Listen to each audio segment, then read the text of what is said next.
This is One Fat Boy. I will be going over how I choose my bets and giving some pointers on helping you how to choose yours. So the first main tip that goes across all, no matter what you're betting, is just always bet on teams that you're familiar with. You'll just have that background knowledge on the teams that you watch or just have followed through the years, and just have the little edge on the sports books. That'll help you hit more bets than usual. As for example, I always usually bet on the Suns as that's my favorite team to watch, and I've had good success betting on them just for winning and just having certain players score certain amounts. I've been having good luck with that. And then also teams that I generally dislike, like the Lakers, as they're usually on, and you just keep on watching them. You just know how they play, and I also have had good luck betting on the Lakers too, or more so betting against them. So for same game parlays, so I usually will just have an idea of where the final score and how players should be playing during this game. As if I think the game is going to be high scoring, I'll just bet on players to have more high scoring, have the final score be higher overall. But always just have an idea of how the game should be.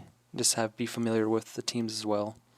Yes, this also goes with betting on the players too. If you just know how players have been playing, like if they've been playing well, bet on them have a good game. If you know they've been struggling, bet on them to have a bad game. But stick to players that you know and know that are consistently playing well too. And then I always will look at their last 5 to 10 games, how they have been playing, to see any trends. If I always notice that they're getting at least 3 assists a game, they're always between 3 and 6 assists. I always bet over 3 assists for a player, as that's just another boost to add on to your same game parlays. Give them a little extra boost, even though there's another caveat that you have to hit. But if it's a common thing they have been hitting in the last 10 games, they're usually going to hit that again for an 11th game. So that's just things I'll notice for same game parlays. For example, Joel Embiid.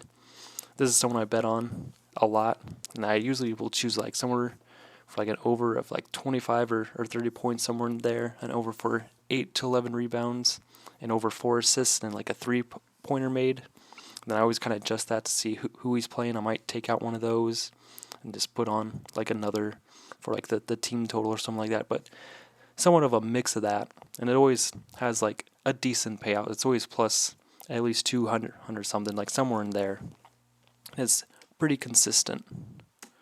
And then for single games, so I tend to bet on bigger name teams, especially when it comes to college. If I recognize D1 teams, for example, Michigan State generally has a decent basketball program, so I'm usually going to bet on them to win their college basketball games, no matter who they're playing, or at least keep it close. So, bigger name teams, more funding, they tend to win a little bit more. And then when I'm just choosing teams to outright win in money lines, I'll tend just to combine teams that are minus 250, so that's usually a 4 to 5 point spread, to minus 1250, which that comes in minus 15, somewhere in there. And then just bet on the favorite to win, or a team that I think should win, looking at their opponent, that they should come out with the win. Because if you combine 4 of those, and you're getting especially if it's minus 500, combine 4 of those, you're plus 120 for teams that should win their games, shouldn't have a problem winning.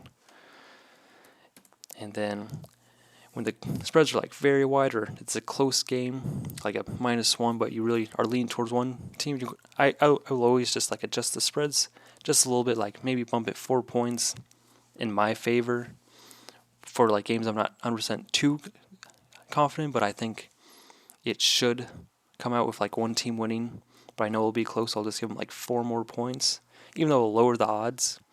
I think it's just another safety that I like to put in to where I can combine multiple games to get bigger payouts. And then I'll avoid betting on D3 schools, as those can be random. And then for bottom dwelling teams, say if Orlando and the Detroit Pistons played each other, those are bottom dwelling teams. I don't know which team's going to show up and play better. It's just kind of random, so I just tend to avoid betting on those random games. If I can bet on a D1 team playing against a D2 team, and it's within 10 points, it's of course I'm going to take the D1 team. Or if the Suns are playing some like mid-tier team, and the Suns are playing at home. It's like, of course I'm going to take the Suns playing at home, even if it's like a -8 spread. I'll just take them winning. So like an example is like Creighton at DePaul. It's like I just lean towards Creighton because they're a basketball school. They should beat DePaul without a problem. Then same with St. Mary's. I know them as a basketball school. Then I previously know that San Francisco's kind of been struggling as of late, so it's like St. Mary's should win, and then both of them ended up winning. So just a recap on how I bet. So I usually just bet on teams that I'm familiar with and players that I'm familiar with. I tend to bet safer, as I just like to combine more legs, so it's a higher payout. So I tend to have these bets be a little less risky. Just need them all to hit, and then just know your risk tolerance. That's the biggest thing. Know what you're willing to risk.